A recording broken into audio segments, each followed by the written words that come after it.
Recording by Magahiya music Manpur block गए। अरे बाबू इतने लेट कर मी गए आवे में बताओ तो हम कखनी से तोर इंतजार कर थलियो। अरे की कहियो टेम्पो जाम में फंस ना गेलियो हाल आवेंगे ये हाथा में का तो लब देखियो लिखियो हाय शादी के कार्ड के करेंगे हमारो बाबू।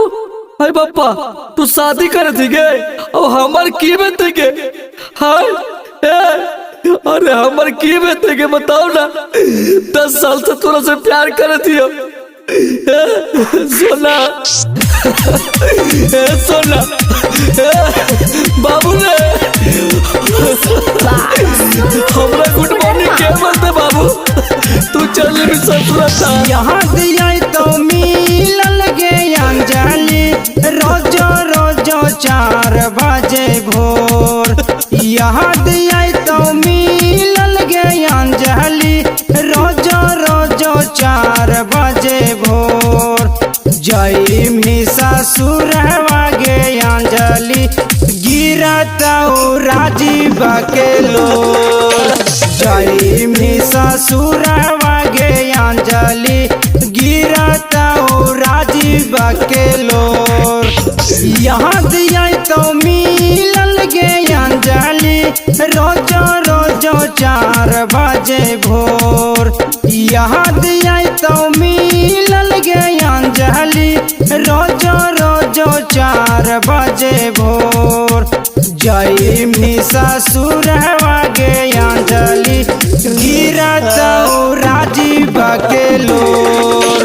जय मी ससुरवा गे अंजलि गिरता राजीव के लोर।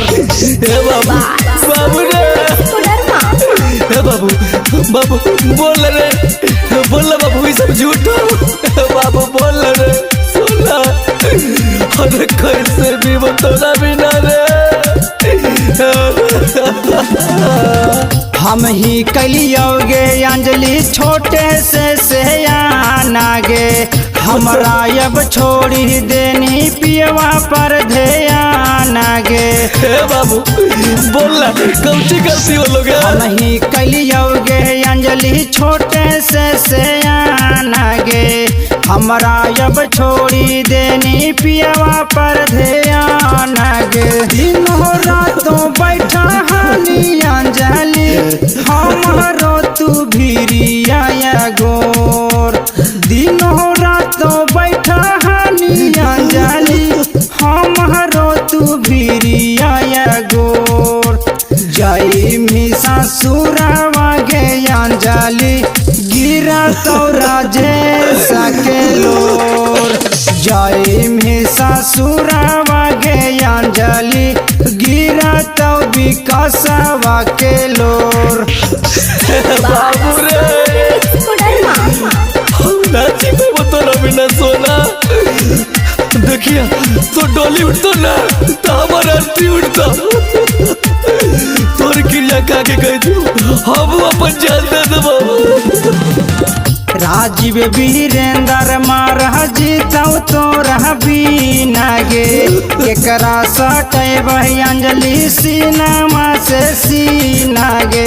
बाबू बोल रे राजीव वीरेंद्र महाराज तौ तोरा बीना गे केकरा सटे भाई अंजलि सिनेमा से सीना गे। तोरा बिना लगा तो ना अंजलि हमारो जिंदगी जोर।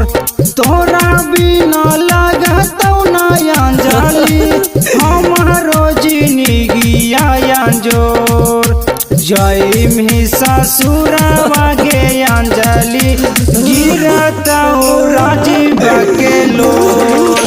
जय मी ससुरवा गे अंजलि गिरता विकासवा के लोर। बाबू हमरा छोड़ के मत छोड़े।